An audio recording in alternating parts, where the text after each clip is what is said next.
Good evening, dear friends, and welcome to day 211 of a poem a day for 2026. I am playing catch up. This is for Thursday. Between finishing work and getting ready for training, I didn't have time. And then I got home from training, sorted myself some food, sorted the cats, and somehow it was still 1 a.m. by the time I got into bed and crashed.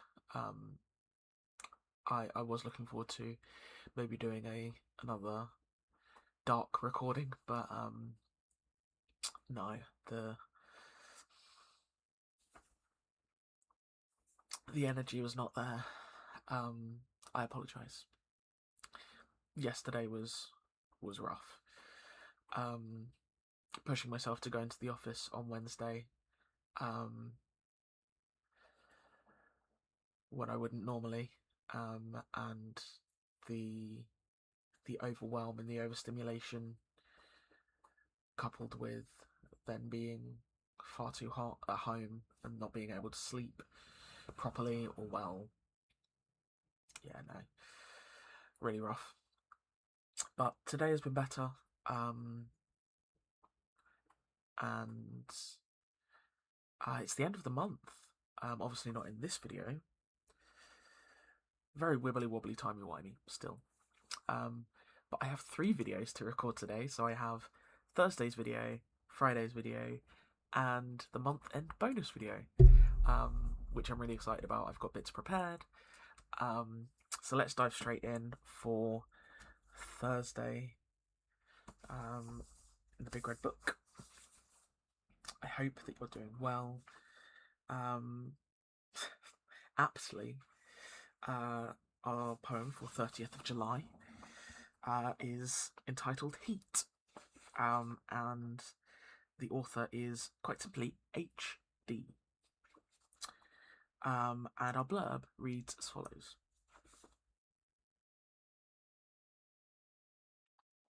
Apologise, I ad-libbed that big yawn.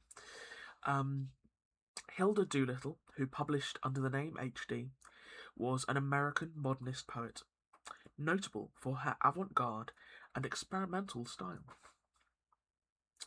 So, this is Heat by H.D.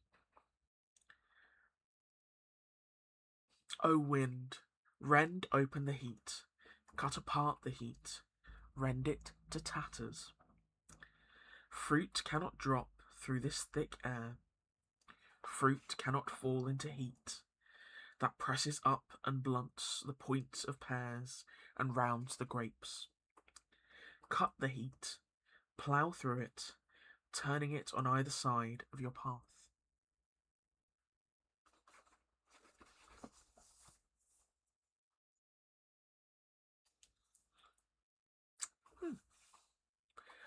I don't think I've read anything like that before.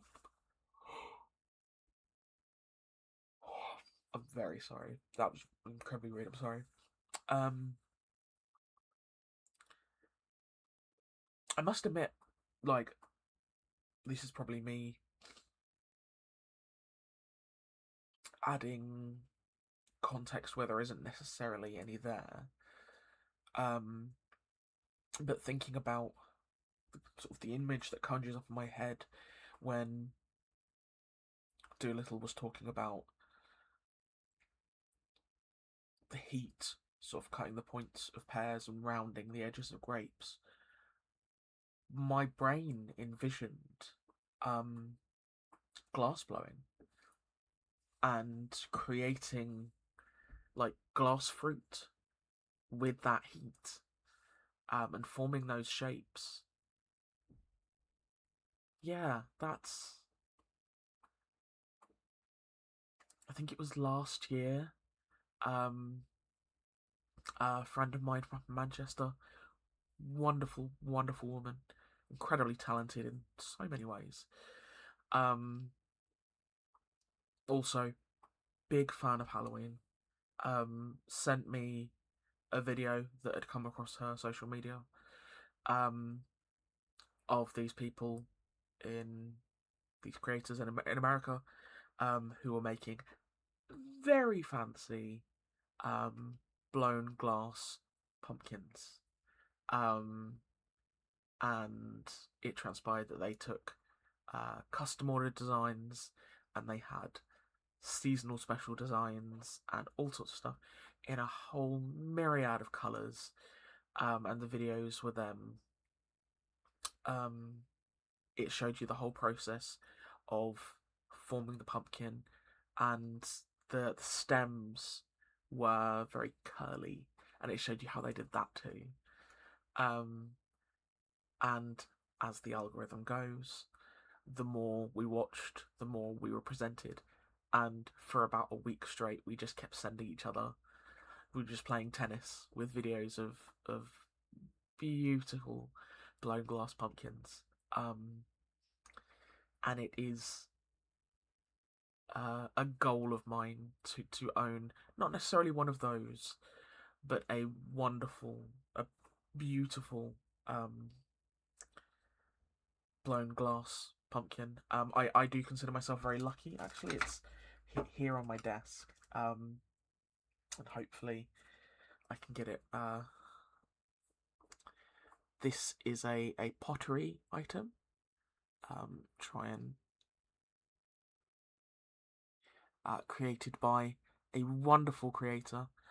You can find them on Instagram, House of Banshee, Haus, House. Gemma Hudson Findlay. She's a fantastic potter. Makes all sorts of incredible things based in the UK. Takes custom orders. She stocks a wide range of stuff, and can often be found at kind of conventions and craft fairs and the like. The kind of the witchier, the better sort of thing. And I'm aware that I've gone off on a bit of a tangent, largely because I don't really have any knowledge about avant-garde poetry. But the blown glass fruit and that heat is the image that was conjured up in my mind. So that's what I've run with. And if there's an opportunity to talk about a small creator in that mix, then by gosh, I'm going to take it. So yeah.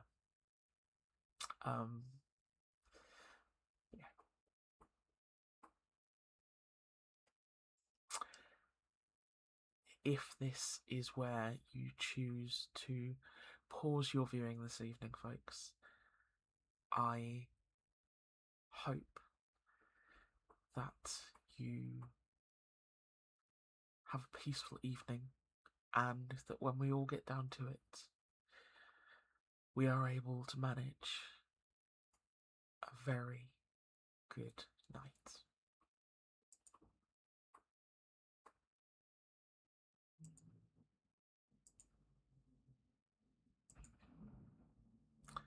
Try that again.